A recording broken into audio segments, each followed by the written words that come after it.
speak to the ladies first.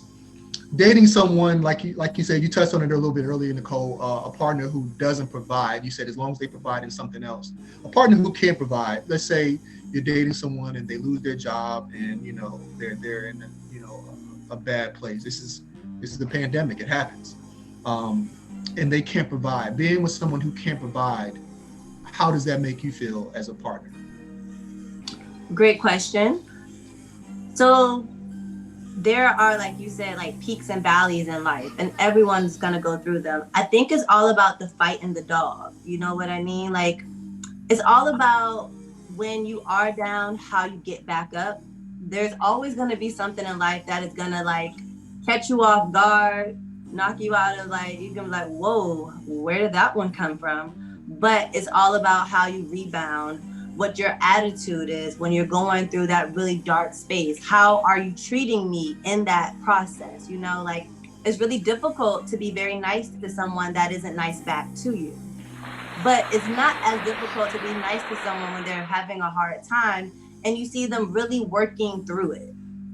And I think for me, that's what it's all about. How do you work through difficult situations? How do you overcome that? It won't be perfect, and I'm going to be your partner through thick and thin, but please don't make it difficult for me to be your partner when things are down, because it's going to be difficult for me to provide that support if you are not being nice. 100% agree. You can't be during that time frame. If you're in a down moment, you can't be someone that's just being, for lack of a better word, just being I don't want to cuss on here, but just being a bee the entire time while you're going through that situation. Like, you have to communicate what it is that you're feeling, but also do it in a respectful manner. And again, assuming that you're capable of getting back out there to go work. I like a hustler. So for me, if I lose my job tomorrow, I guarantee I will figure out a way to earn some money. Now, of course, if there are some extenuating circumstances like health issues that really do prevent you from working, that's understandable. But if you are able-bodied and can get out there, sitting on the couch screaming "woe is me" and getting mad, just being mad at the world is not going to change the situation either. So I would much prefer someone that is, like Nicole said, how are you getting back up? What's your attitude as you're getting back up? Yeah, it's going to suck. Yeah, there are going to be days that you may have an attitude. All right, cool, but it can't be a constant thing. So I would be looking for someone that has a sense of resiliency, and that is willing to, like I said, get out and not humble thyself if needed to go earn money, because at the end of the day, we are a union. We are we are building something. So you should want to try to figure out a way to contribute. Again, like I say, if you're sick, obviously there's issues why you can't start working. Cool. But I would also hope that in the time in which we are building and dating and we're together, we've also kind of started to plan for things like these. So we have emergency savings, we have things, contingency plans. We're not living above our means to start with, to where if one of us loses our job, we're not now, in a huge financial hole. So I think it's proper planning up front, but then just kind of having that hustler mentality that, okay, I lost my job today, but tomorrow I'm on the ground running to find something new. Okay, so what I'm getting from both of you is, Janita, you're saying as long as your partner is making an effort, that will, uh, appease you in some form or fashion. And Nicole, you're saying as long as your partner is not um, throwing their frustrations on you or or being ungrateful, you're okay with the situation for the time being. Okay, Jay, care to weigh in? Well,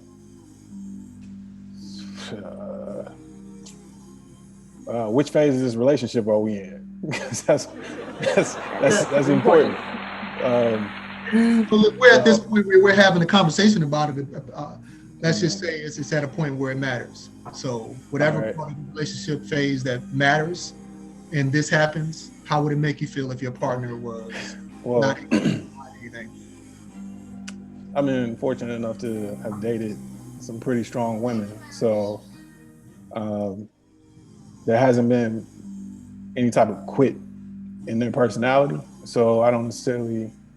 So I think that in a situation like that, if it were to occur, then I'd probably be okay. And if I'm in a relationship with them, then I'm with them. So I'm there to encourage. I'm there to provide resources, anything that I can do to help. Just as long as I see them trying to help themselves too. And I think jobs come and go, opportunities come and go. So just because you know go through a valley doesn't mean that you can't get right back to a peak. So I'm with it. Okay. You all make some interesting points. I feel like that's a part of relationships that most people don't talk about, and it's very important for many reasons. And I'll use this as an example. A lot of people have goals that they want to aspire to, and when they have kids or they get married, they let those goals go because of fear of taking the risk. Especially if you see yourself as a provider or you're bringing something to the table, you're afraid to leave a job to pursue something else because it may not be guaranteed or stable. So you'll stay somewhere just for the sense of security and a paycheck, and not reach your true potential because of obligations that you put on yourself. And when you have that partner that encourages you to take those risks, or aspire to be the best version of you and push you to do more things and take those risks, I feel like the reward on the other end is so much greater, in my opinion. So, segueing into that, if your partner isn't providing, and we said how you see them or how you feel doesn't change as long as they, you see a certain fight or a certain appreciation from your partner, you're okay. But does that change how you see them? Because again, I'll bring it back to your partner was providing most of the relationship, and then all of a sudden they can't, and then the role changes. Does that change how you see them? Do you see them as less than, for men and women? I'm curious. I'd like to get your opinions on that. It would only change how I see them if they are not willing to do something to get out of their valley. If they are, I've known people that have been laid off and then have literally sat around for a year and a half, not applying to jobs, just again singing "Woe is me" and not putting forth the effort to pull themselves up. And so that is where my perception of you might change a little bit or shift a little bit, or just catch a side eye like, well, okay, what happened to that person that said by any means necessary? What happened to that person that was willing to go out and just keep striving for more? So the only way my perception would change is if you succumb to your situation and let that dictate or prevent you from moving on and trying to better yourself. So when you say your perception could change, give me an example of what that would look like. Well, and again, it also probably depends on what level of relationship we're talking about.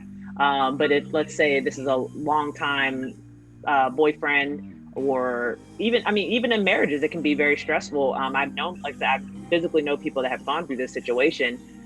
So my perception might just be that this may not be the person that is for me. If, again, I know I'm going to do everything to make sure we keep a house over our head, I need that same fight, that same grit, because guess what? I may take a L too. So I need to know that if I take a L, that I have someone that is also kind of able to pick me up while I'm building myself back up, and vice versa. So if we're not matching each other's energy on that front, then it may have me second guessing, is this the person for me? Because I want someone that if I got laid off tomorrow, I know you got me, and vice versa, I got you. But it's also under the guise that this is not a permanent situation, that we're just both going, we're going to be content with you not doing anything. Now, I'm supportive of you following dreams. I'm supportive of you taking risks, but I also like calculated risks.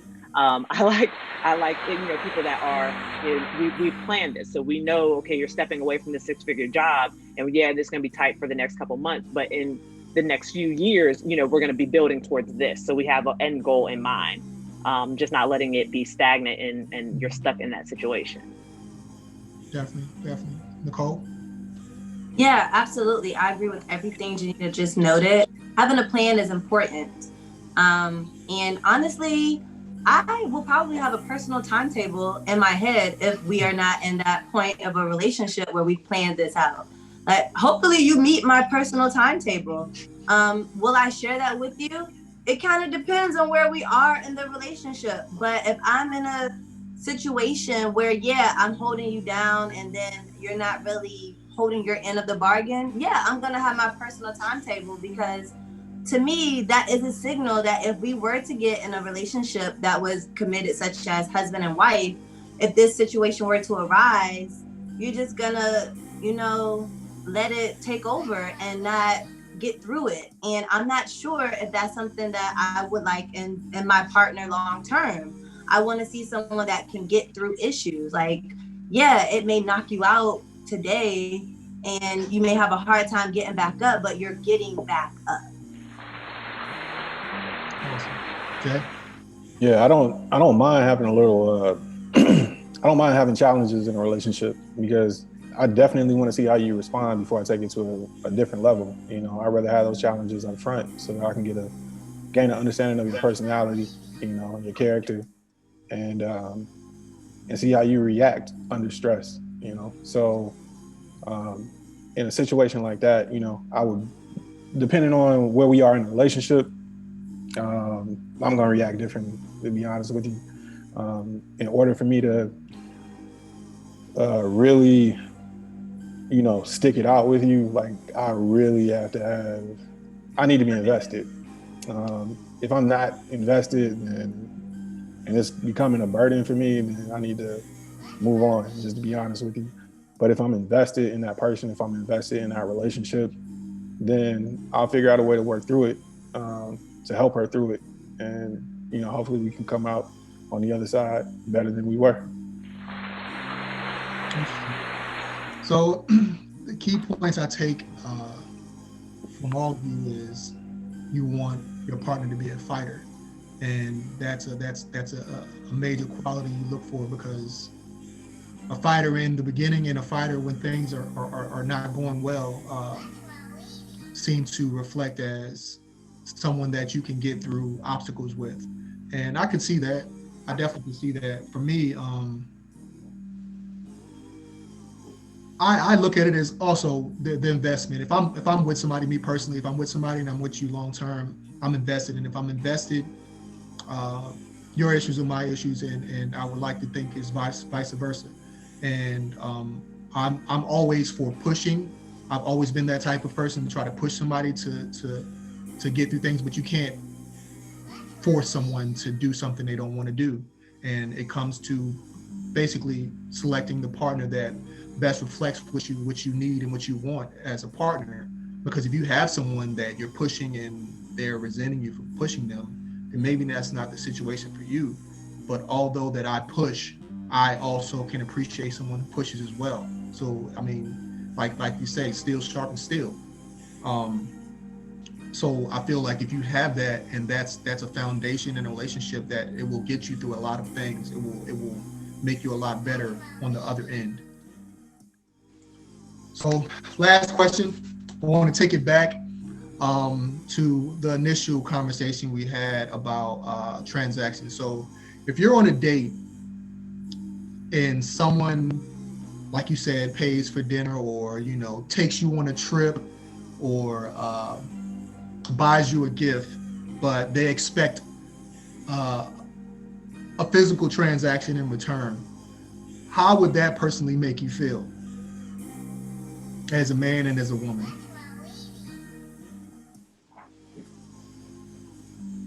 I mean, you can expect whatever, but that don't mean you're gonna get it. Like, especially again, I mean, to me, anybody that's expecting any type of sexual or favor for anything, I don't care if you're my husband. Quite honestly, I mean, that's still something that I have to consent to. That's just bottom line. But if it's a first time date, or early on in a date, and you're expecting that just because you took me out to eat that I'm supposed to drop my drawers, yeah, no, that's not automatic. And then even, I mean, in a committed relationship, I think there are definitely sexual consideration that you definitely have to have. Like, are you guys equally yoked when it comes to just the frequency, things of that nature? But to be expecting something, that's I don't know, that word is a bit triggering to me when I hear that. But I would say Yeah, no. If you are take someone out first date, second date, third date. I know Steve Harvey had people thinking after a certain time frame that you were guaranteed, if you stuck it out this long, you were guaranteed to get the cookie and all that. Yeah, no. I think that just comes from personal vibes, personal conversation that you guys have had, and I mean, and if you choose to give it up whenever early on, that's your prerogative, but it shouldn't be expected. Yeah, I agree. Okay. Yeah. Yeah, I think that it should not be expected either. And it should be something that, if you choose to do that, maybe for you, that's how you show your appreciation. That's how you actually kind of reciprocate how you're feeling. Like some people communicate through physical touch. Some people communicate through other forms of whatever their love language is. It should not be an expectation. And for anyone, male or female, to expect some type of sexual favor after an early encounter, well, I hope you communicated that on the front end. Don't disguise it as if you have a different intent when in actuality your intent is really for a sexual favor. And if that's how you feel, there are people out here that want to do that, and you can find them. But don't disguise it or try to make it something that it isn't. Awesome. Jay? I mean, for me, just trying to figure out how to phrase this.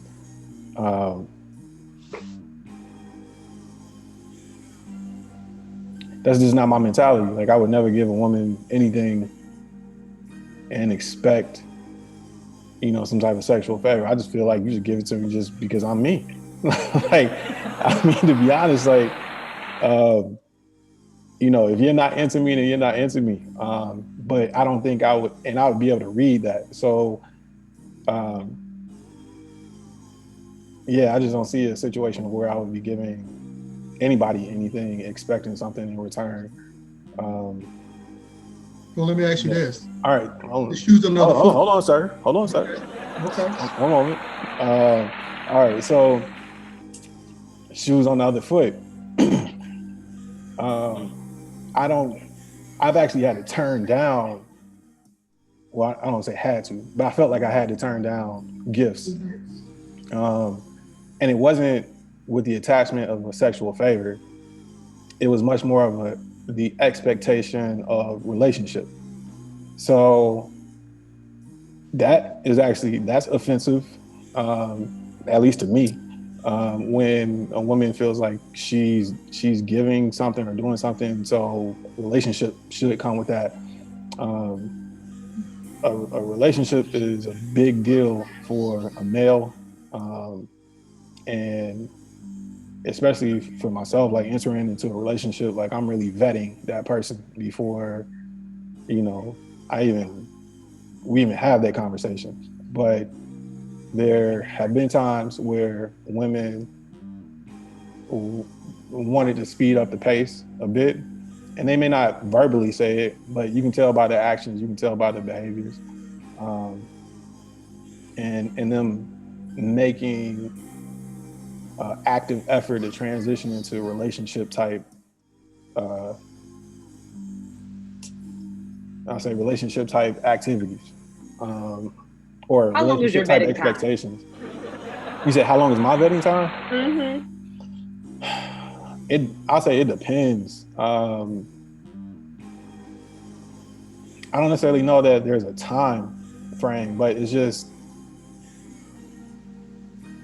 there's certain things that I need to see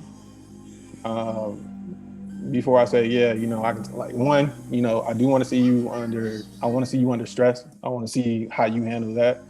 I want to place you around people that I know so that I can get like a feel, or they can get a feel and give me some feedback.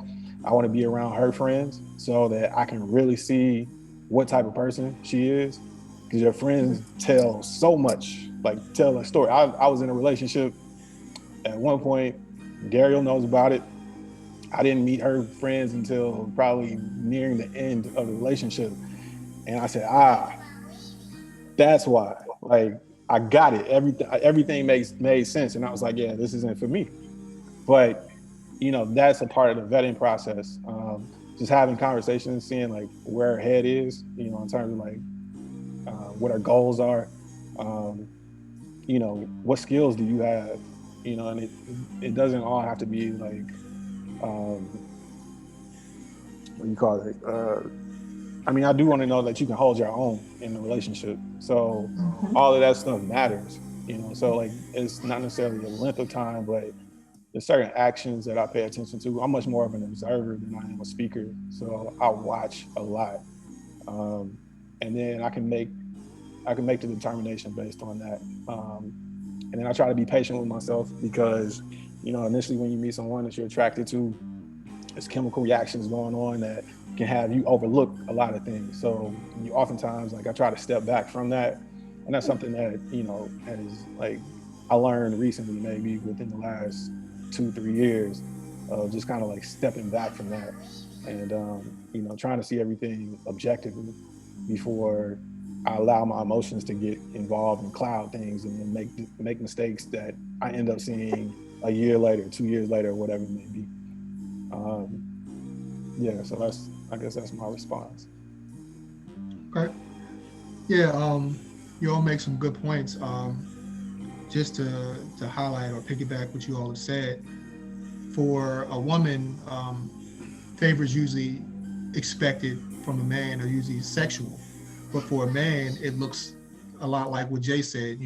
Expectations of a relationship, and that for me, that I experienced that at an early age in high school. I had learned really quick to be cautious of who I receive things from, because in those situations, I had, a person that I was dating buying me socks and, underwear, and me not knowing, as a young boy, this translates into, I'm buying your undergarments, we're together. I mean, that's what she told me eventually. She was bold enough to say those exact words: "I own you, you're mine," and I did not For some care. draws?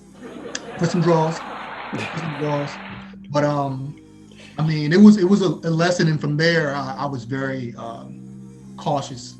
Actually, I didn't receive anything from anybody for a long, long time, because I felt like the expectation of ownership would soon enter the equation, and I felt like people weren't genuine. But that was my experience, and I soon learned that not everybody's that way, because I'm not that way. So life, you know, uh, turns differently for each of us based off your experiences, and like you all said, it's basically just the time and basically the effort and basically just paying attention, and seeing who you're with, being observant, watching, and in due time you kind of learn, yourself, and you learn your partner, and you learn if you're compatible. But that comes with just being transparent and honest with yourself. But that is pretty much it. I want to thank you guys again for taking time out to speak with me, and take care. Okay, Yes, you talk to had me. to I'm with come it. back. I'm Yes, with it. Mr. Hobbs. It was Oh first man. off, it was nice to meet you. I must say, it was such a pleasure that I wanted to meet you again and finish All the right. conversation. Look at All that. Okay. right, That's assertive right Janita, there. Okay, go ahead. Good. I'm gonna let Janita start with this one. I had issues with point one, and Janita had issues with point one, so I'm gonna let her go first. No, so you go count. You meeting somebody in the grocery store as a date. You want somebody to impress you before you're willing to pay for them to go out. And then you saying you ain't meet friends until years into, or or months to the end of them being around. So I just need to understand. There's a lot of parts I got to understand, and I know you got expectations with a woman needing to cook and everything like that. So how you gonna have Okay. those type of expectations, but you ain't gonna be the quarter. You ain't gonna be the one that's going out trying to put some effort to get into to quarter. Oh, I didn't say that. I'm not saying that I wouldn't place any effort into courting her, but all I'm saying is that I I think that you're doing yourself a disservice as the CEO of your life to sit back and wait or expect for males to approach you all the time. If it's just like anything else, and like if you see someone, you know, say something. If you see something, say something, right? So if you know that you're interested in someone, all I'm saying is I may not see you that day, you know, and it may have nothing to do with me being attracted to you or anything like that. I may have something else on my mind. I may be focused on, you know, business, whatever it may be, right?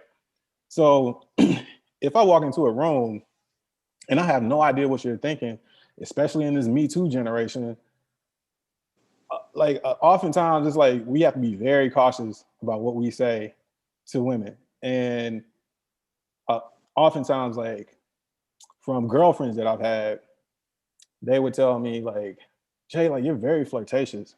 And I'm like, what? I was just talking to the waitress. Like, like you're right here. And for whatever reason, whatever it is I'm giving off comes off as being flirtatious, right? So you don't want to say the wrong thing. Like, even if I met you at work and I'm interested, it's a rare occasion. But let's just say like you were significant or significant enough for me to want to approach. It's a very fine line that I have to walk in order to do that. In a social setting, it's very risky approaching a woman. Like the same reason why you don't want to have to walk across a room or let someone that you don't know what you're thinking are the same exact emotions that men go through.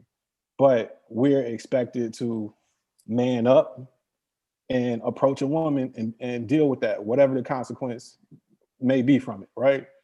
So if we're doing that, and you also expect for us to be, I mean, I can go down a laundry list of things of what I think women expect for us to be, essentially superheroes. As y'all do. The laundry. That's not, well, I'll say this. I want to hear the list. Hey, you know, I'm being recorded right now. I can't give it all to you. I want to hear the list. This is the uncut. It may not be overly particular with anything, but I am curious because like some of these things you're saying, it just sounds very superficial to me. It's like I don't expect none of that, all of that from no guy. Like you don't expect what?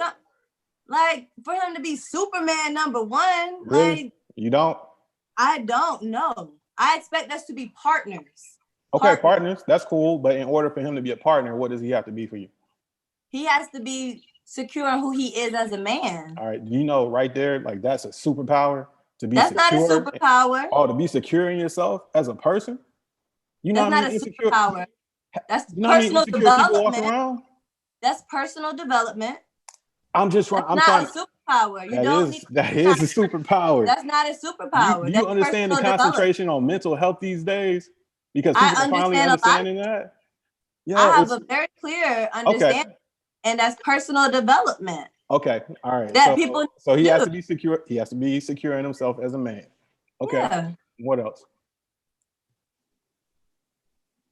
Well, I started off asking you the question, and you I know, but I need context. And then I gave you a first answer, so technically I gave you a running start.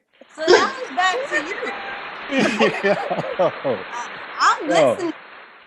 All right. See, so here's the problem. Like I could list things right now and say these are probably the things that you would want in a male, and that you think I would want.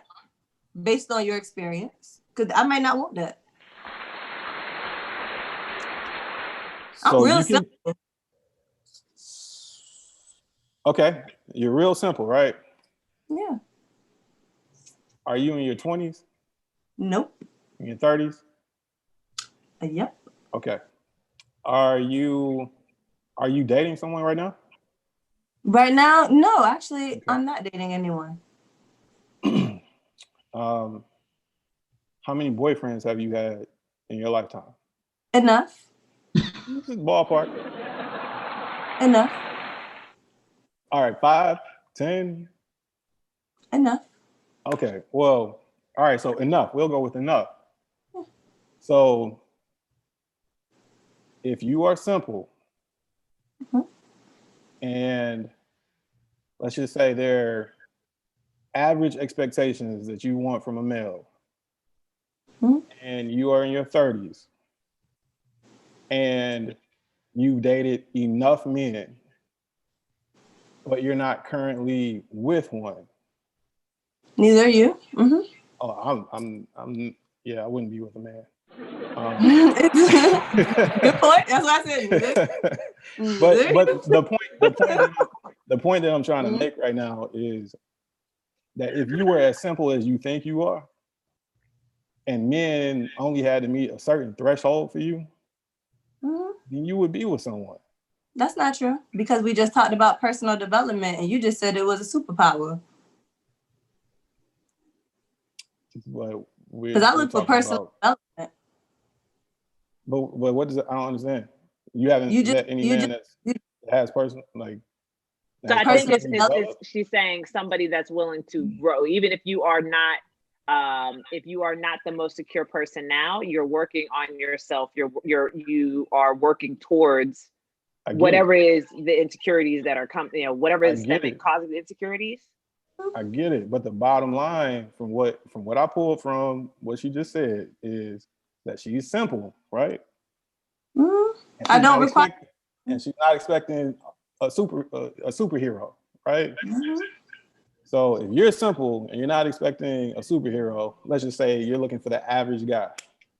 The masses of men that exist are average at best. So you have a larger Maybe. pool to pull from than someone looking for the cream of the crop, the Superman or whatever it may be, right? So From you've statistics point, also you've I see where also you're said that coming you from. dated enough people. And if It's a- you've had this full spectrum of people to date that have to meet basic requirements and you're laid back about it, simple, then why aren't you with someone right now? I just told you, personal development. What does that mean though? Like you Personal said, development for you? no. So being in a relationship is a two-person decision, right? I don't just go out and be like, hey, you want to be in a relationship with me? Let's do it. Like, it don't work like that, right? It's a Mm-hmm. two-party decision. So just because I'm single doesn't mean that my really regular requirements aren't regular and like I'm looking for something extreme. Like, that's not what that means. It's a two-party decision. Mm-hmm. Like, so the other person has to be able to be at the same place at the same exact time. And like you said it best with T.K. Kirkland, right? Well, like, and I definitely heard like that one before. But like, I also heard other people say marriage, it's like a roller coaster. Like, you have to be like at the same, and it's like two roller coasters. No, you know what? Scratch that. It's like a three-legged race.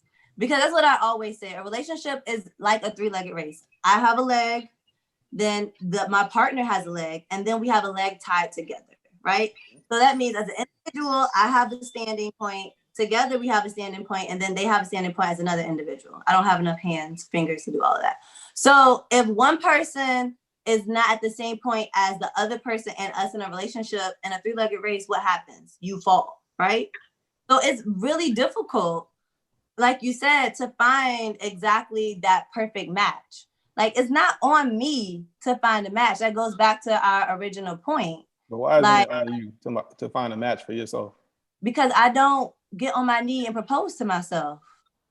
I don't take my last name when I get married. What But I think you're thinking very far down the line, and I'm speaking more of just knowing you personally, Nicole. I also know that you are not you are assertive enough when needed. So if someone is put in place for you, you have definitely shown interest, have initiated conversation. Now, have you initiated the conversation to say, oh, now we're together, or that I'm going to take you out? Not that I know of, but you still have those traditional roles when it comes to, or traditional, I guess, expectations when it comes to who's going to ask whom is going to get married, establishing the relationship, things of that nature. But when it comes to just your sheer ability to put yourself out there and show interest, you do that. And so I think you guys are arguing, or not arguing, you are discussing two different parts of the relationship. That's fair. That's just from listening to the conversation. But I still think, going back to the question of expectations, right? Jay, you real good at, you a wordsmith and trying to navigate from stuff you don't want to talk about. He went to the other right? end of the conversation. He went to the whole other end of the conversation, right? And so answer the question. Still, and I think for anybody, male or female, everybody has their list. Everybody has their own list of requirements for anybody that they're dating, anybody that they're hanging out with, even anybody that you're a friend with. You kind of have like a kind of basic set of like requirements that you have when it comes to whether or not you want to enter a relationship, whether that be physical or just a friendship. You have those basic requirements, but if you're not communicating that to that person, how do they know that that's something you need or want or whatever? But it sounds like I said, Jay, you said you have a laundry list of things, but you don't want to divulge it. Is there a reason not wanting to divulge what you would be expecting from a woman that you're dating? Or is it absolutely? Yeah. Well, why? If you're trying to get out there, I assume you are looking. You would at some point be looking for somebody. No, it's COVID. I'm good. I'm good. Whatever. I don't buy it. Me. I'll back on that. He's very paranoid when it comes to his health. I'll give him that. But what I know from Jay is he's been very upfront and vocal, and I think over the last year or so, he's felt persecuted for that personality trait.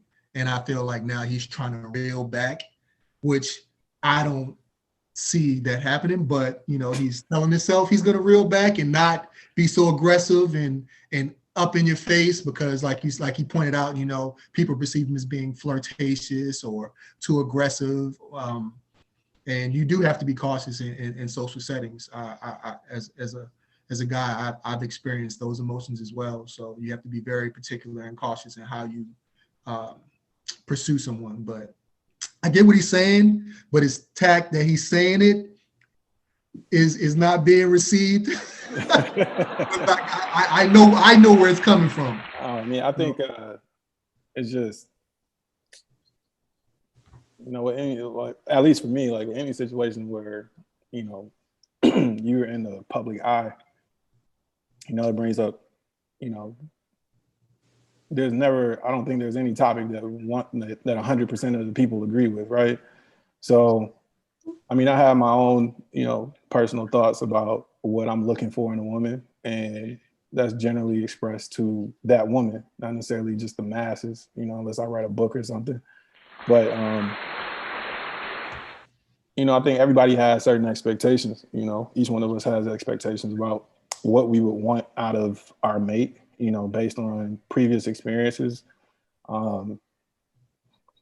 So for me, like,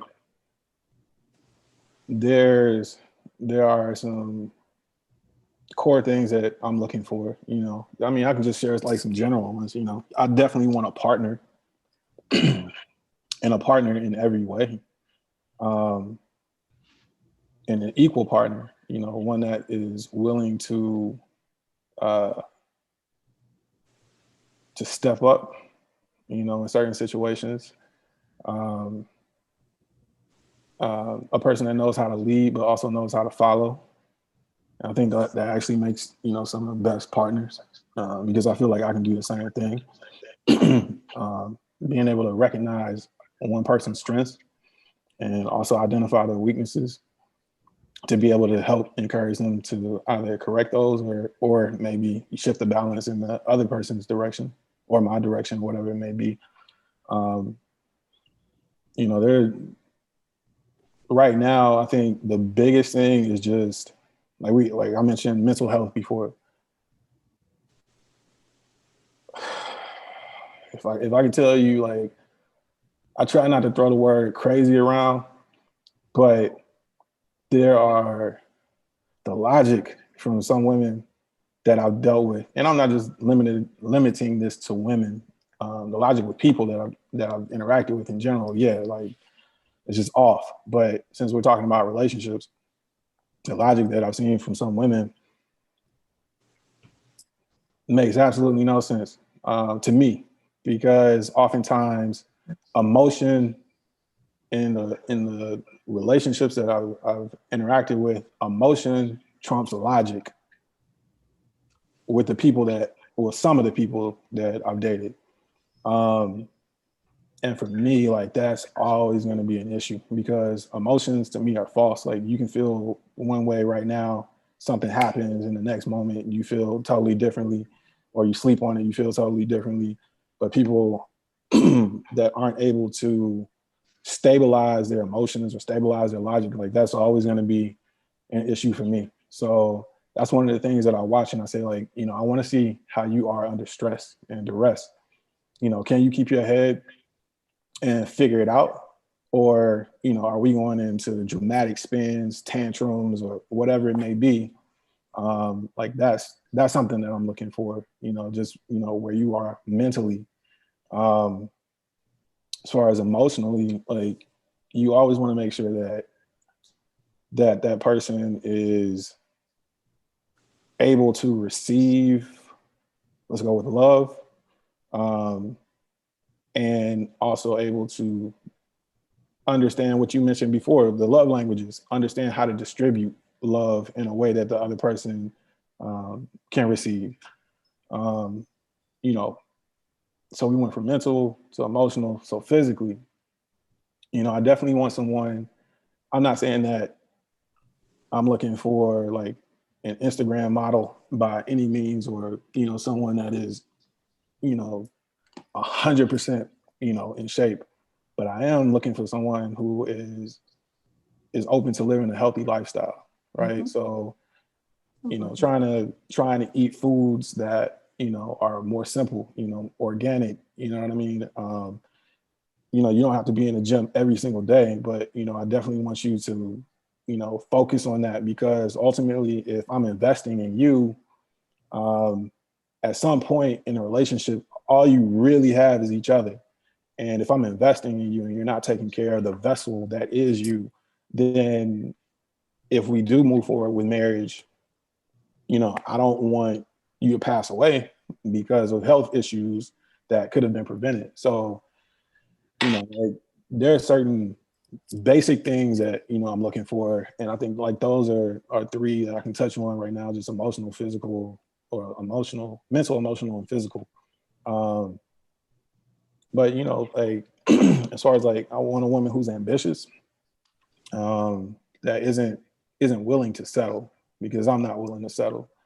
I always try to talk to the people that are around me about getting to different levels in life, and I've been fortunate enough to be around people who have reached levels that I want to be. So it has always inspired me to want to push harder, to gain more. So I want someone that's going to be that has the same mentality, and not just leaning on me or expecting me to make something happen. Like this goes back to having a partner. I want somebody that's with me on that journey. And it could be parallel. She could have her own lane that she's pushing. I can have my own lane that I'm pushing, but hopefully we can push each other together in the right direction. Is that better? All right, Much cool. better. You gave a very nice, concise answer. You didn't Yeah. skirt around it or anything like that. We're very proud of you, Hey, Shay. I mean, it's all about I do have politics. a follow up though. I do have a follow up because All right, I sure. I am curious. Mm-hmm. So red flags, because I feel as though for myself personally and my professional development, I would say in my 20s, it took me a really long time to actually identify red flags Mm-hmm. and be sure of what I identify. Like a lot of times I can speak for myself and like my friends that I talk to, we try to like convince ourselves, oh, this isn't a problem, or like we overlook something, right? So I'm really curious from your perspective, because you've dated and you've had like your experiences. And so how has it been for you identifying red flags? Like have you done that Like, how has that process been for you? So after you have a certain amount of experience, it's gonna sound bad, but you got to stop giving people the benefit of the doubt. As soon as you see something that is that makes you feel like, oh yeah, I've been here before, or I've seen this before, you got to walk away, because you're not going to get a situation where like there's a red flag that comes up and you're 100% certain. Because especially when you're dating people, like my thought process is that first year, you don't know who that person is. Like you give them a year no, to find they got red flags? No. What I'm saying is that just in general, in the first year, you don't really know who a person is. I feel like it takes probably at least 2 years, because I feel like the first year is like what they say, the representative, and it may not necessarily just be a representative, but you may not be going through, like, this goes back to what I was saying, like I want to see somebody under some stress, under some pressure, so I can see react and respond. But that first year, what if they going through COVID? Now, does a COVID year count a little different? Because I think we all under stress. Yeah, everybody, like a COVID year ain't a normal year. COVID is tough. I was in a relationship right when COVID started. So I'm in real estate, and right when COVID started, it reminded me of 2008, 2010, like when there was a market crash. And so when COVID started, I was in a relationship, and I had to dissolve that relationship. When I meet someone and that emotion is trumping logic, then I have to back away from that situation, because yeah, I mean, we can be together all day, every day, but we're going to be together in somebody else's house, with no food to eat, none of the fun things that you like to do, all that kind of stuff. So for me, like I had to lock in, and for her, it was that emotional thing of, I want to be boyfriend, girlfriend, regular type situation, regular type scenario. And I'm always thinking ahead. So I just kind of looked at it like, yeah, I need to operate differently. And since that relationship ended, like this has been my breakout year. Like, but go ahead. How long before the pandemic y'all were dating? That's a good question. That's very important. Got like it's perfect. Like I got my chance.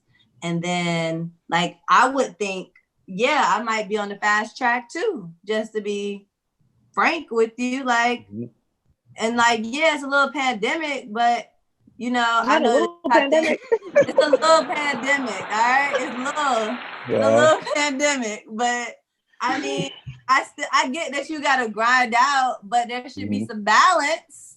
If it's been 10 years and we got our chance, I would, from just thinking about that perspective, if it were me, not saying you did, I don't think you did anything wrong, by the way. I really don't. Like, you have to do what's best for you. But, from the perspective, from a female perspective, I've been waiting for this man, and now I finally got my shot.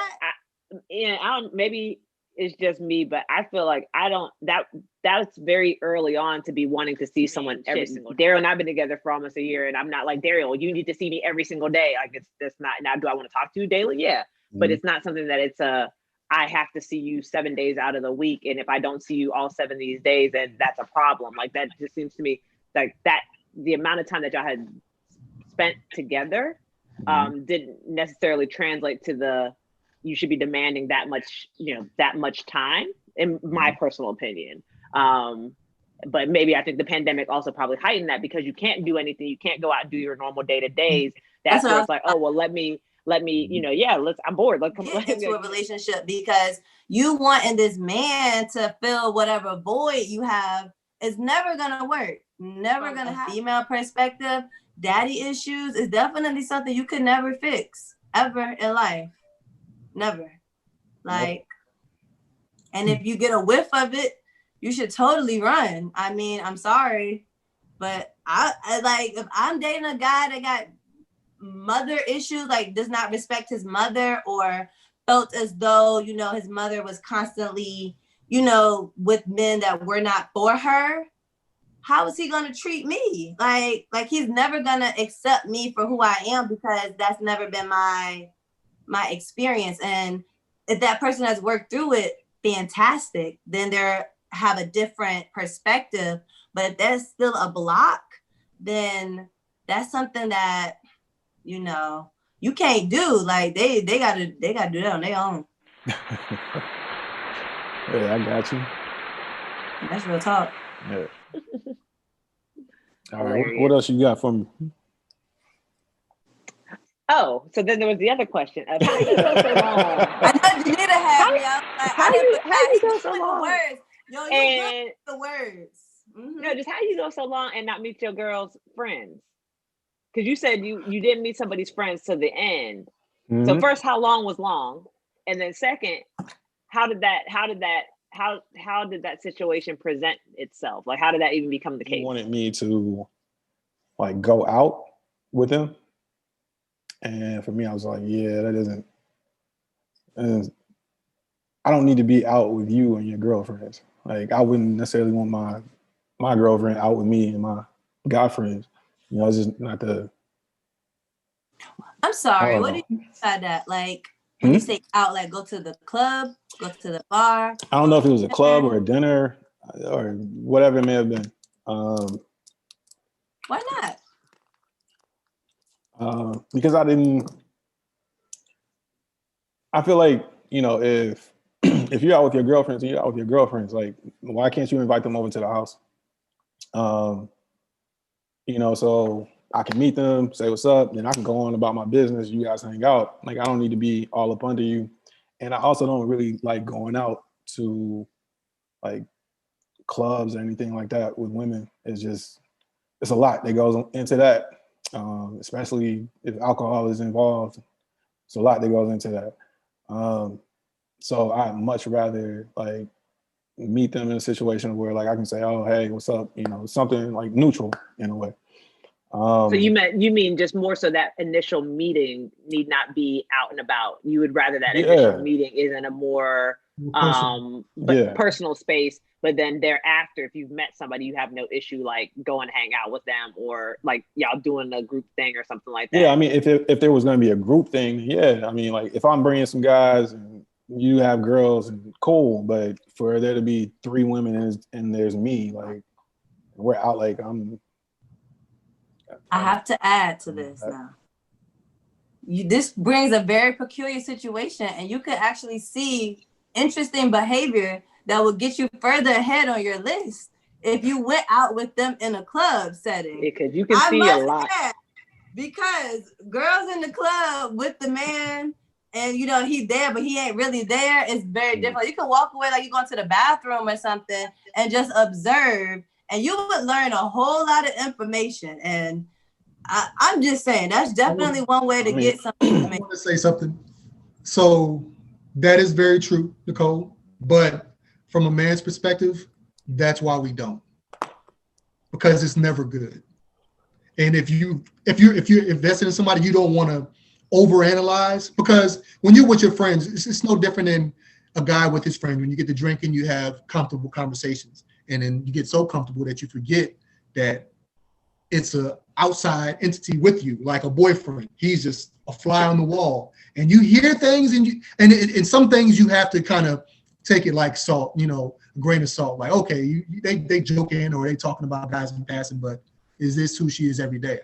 It's liquor involved, so you can use that against them, or you can be like, well, if it was me, I would hope she would be understanding and know that I just had a moment's lapse. But it's uncomfortable because you see all of that. And you can't really judge somebody first meeting them off of being under the influence. You can't. We're not the law. That's true. I feel like I don't really change too much around my friends versus my boyfriend. Like I feel like who I am is who I am. So whether you coming out with me or coming out with just me and my girlfriends or me and you, like you're not getting, there's not 2 polar perspectives of Janita that you are going to encounter. I do think there are a lot of women that are like that, but I guess for me, I've just never, I don't have time. Very few people that are consistent. Keep up with that. Because a lot of people who are totally different with their friends than they are with their partner. Totally different. And then there's some people, like you said, who keep it consistent. But I'll speak for me. Like when I'm talking to like, my military buddies, my conversation is totally different because that's the conversation that Code switching. You getting loose. You getting loose. No, not even loose. It's just the conversation is way more aggressive. Yeah, it's code switching. Like, pretty much. Yeah. I agree with y'all. I feel like it depends on where I am in my party. Like in my 20s, you gonna still get me good, bad, indifferent. Like you might get that with or without the liquor, to be honest. But I want my man to see me in all of my facets, like the good, the bad. When I'm out in the club with my friend, I want you to know exactly what you in for. You know what I mean? Like that's how I view it. Now let me ask you: you want him to see the good, the bad, and the difference. But Nicole, like you were saying, like when do you want him to see this? Do you want him to see this in the beginning, or would you rather it be some time when he gets that? I'm not wasting no time. Okay. Time. Like what you see is what you get. Okay. Honestly, respect that. Yeah. Like I'm gonna be me with my friends. I want you to see me I want you to be able to trust that, like, when you see me with my friends, it's gonna be the same way you see me drinking in the house with you. Like I want you to be able to like know that. Like, and like so I've gone out with like a friend and like they've had their boyfriend in the club and it's not been awkward or anything like that. Has it been hot girl fun? Of course. Did he observe it? Yeah. Was it offensive? No. But was it like hot girl fun? Absolutely. Like that just occurs in the club when you were hot girl. So that hot girl fun, right? But yeah, was he really enjoying it? Like if he's there by himself and the rest of you guys it didn't bother him. I'm not trying to do that. I'm not trying to do that. No, I'm just, and I respect that about you. I feel like you knowing that about yourself is cool. But what I'm also saying is, if you were to do it once or twice, it's okay. I've also had a friend who her now husband, he wasn't into going into the club and everything. So he would sit and wait for us out in the car. Well, we had a good time.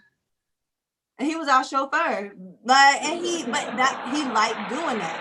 And we thanked him for that. And she also thanked him for that too that night. So, I mean, I just kind of feel like, it's about compromise. Like if someone wants you to see that side of them and that may not be something that you're into, you may not have to do it every time, but maybe, once or twice you could do it, or you could find a way, like, you could go with them for a little bit and then be like, all right, I'm about to head to a bar or something and then come back. I feel like there's a way to make it work. I don't mind going out with my girlfriend and her friends as long as I have friends that I'm going out with too. Because I don't want to be like all up in her conversation. Like I don't want to be third wheel. I mean, it's a certain like vibe and energy that I think women want when they're out. Like y'all, let me be real with you. Like y'all want to flirt, or you either want to flirt or you want guys to flirt with you. And that's cool. That's cool. At this point in life, come on now. Are you serious? Be nice and don't talk to me at all. Hey. Nice. Talk to me twice. If you don't talk to me nice, don't talk to me at all.